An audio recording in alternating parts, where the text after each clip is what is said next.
Hello everyone, speed ज्ञान में आप लोगों का स्वागत है। दोस्तों, Delhi police head constable ministerial के लिए जो आने वाला एग्ज़ाम है, उसकी बेस्ट स्ट्रेटेजी क्या हो सकती है एग्ज़ाम की और कितना स्कोर हमारा सेफ रहेगा, हर चीज़ के ऊपर डिस्कस करेंगे। ओके, तो चलिए स्टार्ट करते हैं। सबसे पहले हम जानते हैं मिनिस्ट्रियल के बारे में। अब जो मिनिस्ट्रियल वाला पार्ट है, सभी को पता है कि कौन कौन सा सब्जेक्ट आएगा और कितने नंबर के आएगा। टोटल जो हमारा टाइम है, टोटल टाइम ड्यूरेशन है वो 90 मिनट है। और क्वेश्चन कितने हैं? 100। और कितने नंबर के हैं? 100 नंबर के हैं। सबसे बड़ा जो खेल यहाँ पर रहने वाला है, सबसे बड़ा जो खेल है वो कौन सा रहेगा? नेगेटिव मार्किंग वाला, ये वाला।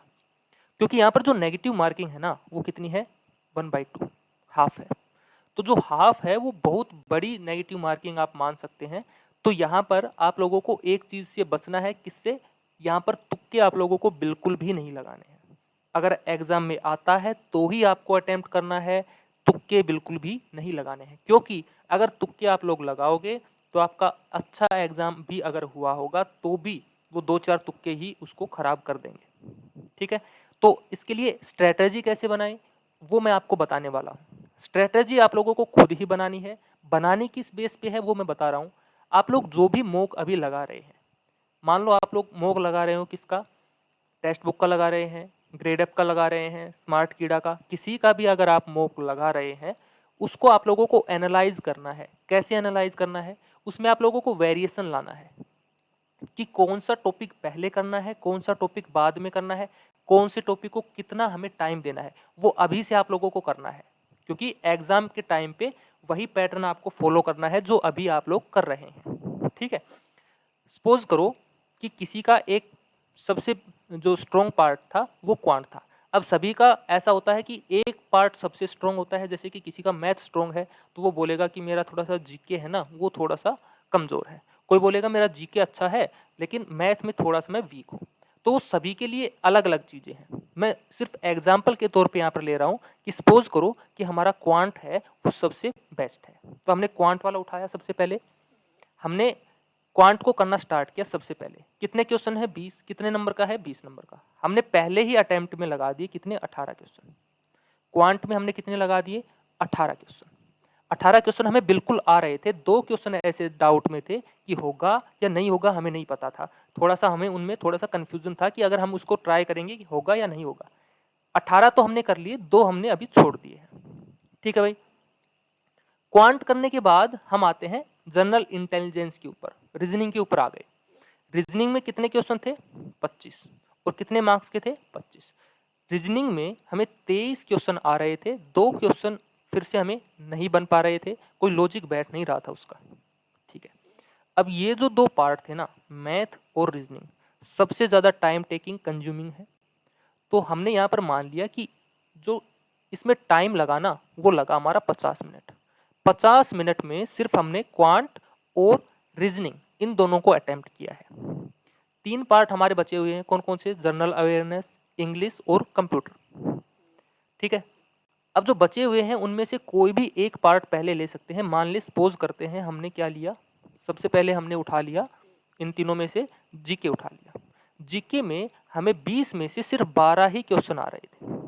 20 में से सिर्फ 12 ही क्वेश्चन हमें आ रहे थे। 8 क्वेश्चन ऐसे थे जो हमें नहीं आते थे, बन नहीं पा रहा था। हमने 8 को छोड़ दिया है। ठीक है भाई। अब हम आते हैं इंग्लिश। इंग्लिश में हमें 25 में से 20 क्वेश्चन बन रहे थे। हमें 20 क्वेश्चन आते थे, 5 नहीं आते थे। 20 को हमने यहाँ पर लिख लिया, 5 को हमने छोड़ दिया। अब हम आते हैं कंप्यूटर के ऊपर। कंप्यूटर में हमें 10 में से कितने आ रहे हैं? 7 आ रहे हैं, 3 हमें नहीं पता। ठीक है भाई। अब ये जो हमने इस साइड जो किए हैं ना, वो क्वेश्चन किए हैं जो 100% हमें पता है कि ये बिल्कुल सही है। इनमें से कोई गलत नहीं हो सकता। ठीक है, क्योंकि इनमें कोई भी हमने तुक्का नहीं मारा है किसी भी प्रकार का। और जो ये 3 पार्ट थे, इनमें टाइम कितना लगा होगा? ये तीनों टाइम इतना नहीं लगता है जितना कि क्वांट और रीजनिंग में लगता है। तो हमने ये मान के चला, हमने माना कि 30 मिनट में हमने ये तीनों पार्ट कर लिए हैं। जनरल अवेयरनेस भी कर लिया है, इंग्लिश भी कर लिया है और कंप्यूटर फंडामेंटल भी हमने कर लिया है। 80 मिनट यहाँ पर हो चुकी है और हमने एक बार पूरा का पूरा पेपर कवर कर लिया है। 10 मिनट हमारे पास शेष हैं और इसमें हम क्या करना है, इस 10 मिनट में हमें क्या करना है वो देखो। 10 मिनट में सपोज करो हम जाते हैं जनरल अवेयरनेस के पास, जीके के पास हम गए, 12 क्वेश्चन हमने किए थे, 8 हमने छोड़ रखे थे।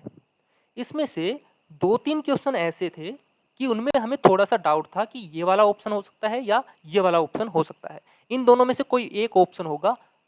2 हमें पता है कि ये वाले नहीं हो सकते। सपोज करो 4 ऑप्शन थे, 1, 2, 3 और 4। आपको पता है कि ऑप्शन ए भी नहीं है और ऑप्शन डी भी नहीं है, लेकिन बी और सी में आप कंफ्यूज हो कि बी भी हो सकता है और सी भी हो सकता है। इस तरीके के क्वेश्चंस में आप थोड़ा सा चांस ले सकते हो, तुक्का मार सकते हो बी या सी में से, क्योंकि यहाँ पर जो प्रोबेबिलिटी आपकी बनेगी इस चीज़ की सही होने की वो हाफ हो जाएगी। इसलिए यहाँ पर हम 2-3 क्वेश्चंस में चांस ले सकते हैं। तो हमने माना कि 2-3 क्वेश्चन ऐसे थे जिनमें हमें थोड़ा सा कन्फ्यूजन था, इसलिए हमने 2-3 क्वेश्चन में सिर्फ चांस लिया है जीके में। तो 3 क्वेश्चन यहाँ से मैं और ऐड कर देता हूँ, ठीक है। अब आते हैं क्वांट के ऊपर। 2 क्वेश्चन थे, नहीं बन पा रहे हैं, हमने उनको छोड़ दिया है। जो हमारा जनरल इंटेलिजेंस था, रीजनिंग था, उसमें भी हमने कितने किए थे, 23 क्वेश्चन किए थे, 2 छोड़ रखे थे। एक क्वेश्चन फिर से हमारे माइंड में क्लिक कर गया, क्योंकि जो रीजनिंग है वो कैसा है कि कई बार पहली बार में हमारे पास जो लॉजिक है वो नहीं बन पाता है, दूसरी बार देखने पर लॉजिक तुरंत समझ में आ जाता है। तो हमने मान लिया कि 2 में से एक क्वेश्चन फिर से बन गया हमारा, एक क्वेश्चन हमारा फिर से बन गया। इंग्लिश में सिर्फ 20 ही आते थे, 20 के अलावा हमें नहीं आ रहे थे, हमने 20 के अलावा किए भी नहीं। और कंप्यूटर में हमने सिर्फ 7 किए हैं। ये हमारा एक एग्जाम स्ट्रेटेजी है, इस तरीके से हम इसको फॉलो कर सकते हैं। अब ज़रूरी नहीं है कि आप लोग सिर्फ ऐसे के ऐसे ही बनाओ, वो सिर्फ आपको खुद को पता है कि आपका कौन सा वीक है, कौन सा स्ट्रॉन्ग है। अगर वीक है उसमें थोड़ा सा आपको कम कर लेना है, जो स्ट्रॉन्ग है उसमें आप लोगों को चांस लेना है और आप लोग कोशिश करो कि पूरा का पूरा उसमें अटेम्प्ट कर पाओ, क्योंकि आपका स्ट्रॉन्ग पार्ट है तो आपको पता होगा कि हम इसमें कर पा रहे हैं या नहीं कर पा रहे हैं। ठीक है भाई, तो टोटल हमारे पास कितने स्कोर हुआ है देखो, 7 और 3 10, 10 और 20 30, 30 और 12 42, तो भाई 42 और 1 43, 43, 18 और 23, तो ऐड कर लो, 8 और 3 11, 11 और 3 14, 4 और 2 6, 7 और 1 8। टोटल हमने कितने किए हैं, 84 क्वेश्चन अटेम्प्ट किए हैं, 16 क्वेश्चन हमने छोड़ दिए हैं, 16 क्वेश्चन हमने क्या कर दिए हैं, छोड़ दिए हैं।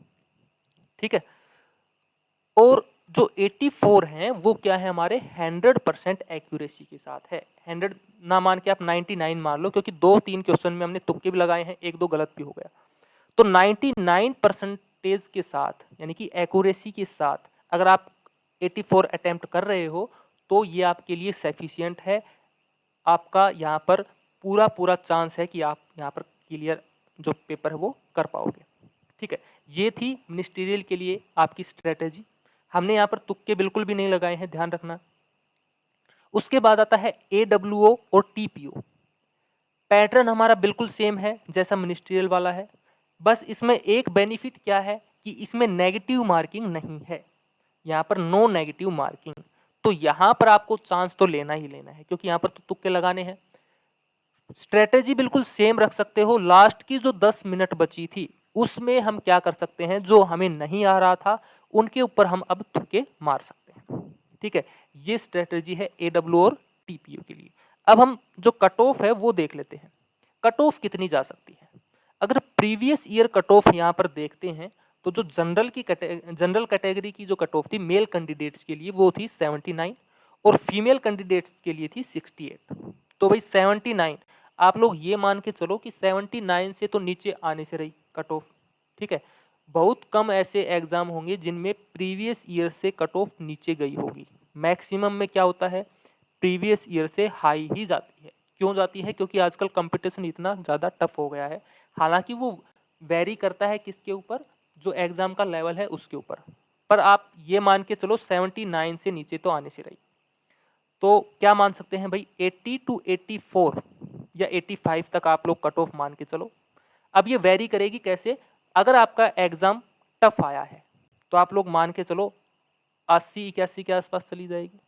अगर आपका एग्ज़ाम थोड़ा सा इजी आया है तो ये कितना 84 to 85 चली जाएगी, ऐसा ही हो सकता है। उसी हिसाब से आपके जो नंबर ऑफ अटेम्प्ट्स हैं क्वेश्चंस, उसमें आगे पीछे आपको करना है। अगर आपका इजी लेवल पेपर आया है तो आप 85 की बजाय अब 87 के आसपास पहुंच जाओगे। ठीक है भाई। अगर थोड़ा सा टफ आया है पेपर तो अब 85 की बजाय आप 82 83 के आसपास पहुंच रहे होंगे। तो हर कंडीशन में आप लोग इस चीज को क्वालिफाई कर पा रहे होंगे। ठीक है, ये वो एग्जाम स्ट्रेटजी है जिनको अभी आप लोग जो ऐसे एग्जाम मॉक दे रहे हो और आप कट ऑफ क्लियर नहीं कर पा रहे हो, उनके लिए ये बेस्ट रहेगी। ये स्ट्रेटजी उनके लिए बेस्ट रहेगी। और जो आप मॉक देते हो उसको एनालाइज जरूर किया करो कि कैसे क्वेश्चन हमसे पूछा गया है और कैसे हम उसको कर पा रहे हैं। और परसेंटाइल आपको देखनी होती है 90 प्लस। अगर आपकी परसेंटाइल बन रही है तो आप लोग अच्छा वहां पर कर पा रहे हैं, क्योंकि नंबर नहीं देखने हैं मॉक के अंदर, आपको नंबर नहीं देखने हैं, आपको परसेंटाइल देखना है। परसेंटाइल आपको ये दिखाएगा कि एक्चुअल एग्जाम का लेवल कैसा है और जो आपके कंपटीशन वाले लोग हैं वो कितना स्कोर कर पा रहे हैं। तो 90 प्लस हमेशा रहने की कोशिश करना परसेंटाइल के अंदर। 90 प्लस अगर आप कर पा रहे हैं तो आप अच्छा स्कोर कर रहे हैं। ठीक है भाई। तो ये आपकी एक स्ट्रेटजी है, आप लोग इसको फॉलो कर सकते हैं। और आपको ये जरूर चेक करना है कि ये काम कर रही है या नहीं कर रही। ये आपको सिर्फ मॉक में ट्राई कर लेना है, बाकी इसके ऊपर टाइम वेस्ट करने की जरूरत नहीं है। ठीक है। अगर अच्छा लगे तो आप लोग चैनल को लाइक शेयर और सब्सक्राइब जरूर कर दें। तो आज के लिए इतना ही रखते हैं। Thank you.